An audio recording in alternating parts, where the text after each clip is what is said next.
Ya, namaranatsika ny vaovao ara-panatanjahantena raha ny teto toerana aloha zany dia mahakasika ny taranjatolona. Tanterahana tamin'ity herinandro ity ihany koa ny famindram-pahefana teo amin'ny ligin'Analamanga teo aloha sy ny ligy vaovao an'ity taranjatolona ity. Ny zava-misy anefa dia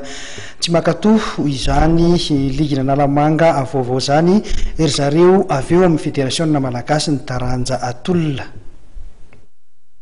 Tontosa ny Alarobia tolakandro teo tetsy ambanin'ny tribune ny Mahamasina ny famindram-pahefana teo amin'ny ligin'Analamanga teo aloha izay notarihan'ny filohany Andriampenomanana Randrianaivosoa sy Rakotofiringa Yvan Roberto filohan'ny ligy vaovao.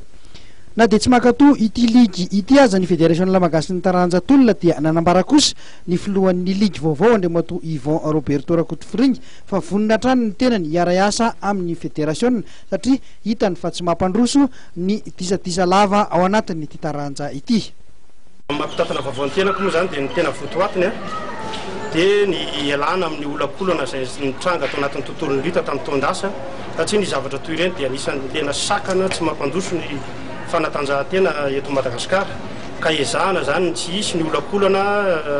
entre ny ligue sy ny fédération ary ezaka ny tenako anantona manokana ny président Mahamasina ifampiresaka izay mirahalahy teo afaka mifampiresaka sy miara-miasa ka ezahana tony tsy misy ireny fa mifampandrosoana ny taranjatolona sy ny akaran'ny niveau avy dia avy eo amin'ny taranjatolona no tanjona zao.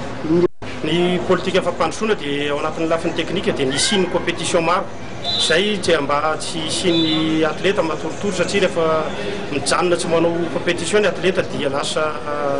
adino ny fahaiza manao ka nisy ny compétition maro ny ao anatin'ny lafiny teknika dia eo koa ny compétition izay raha miasa amin'ireo ligy amin'ny nosy rahavavy manodidina antsika. Ny lafiny ara-bola dia eo ny ligue moa zany raha tena marina dia tsy manana budget de fonctionnement na subvention fa ny zavatra atao zao dia hitady ny mpiara-miasa sy mpiara-monina partenariat hiara-miasa amin'ny ligin'Analamanga. Ny fananana ihany izy no ahafahan'ny atleta mandrefy ny dingana vitany ko isan'ny tafiditra ao anatin'ny politika ny ligy ihany koa ny fampitomboana ny isan'ny fananana.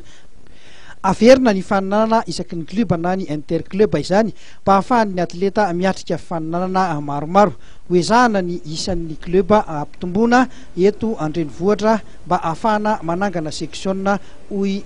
Roberto Rakotofiringa.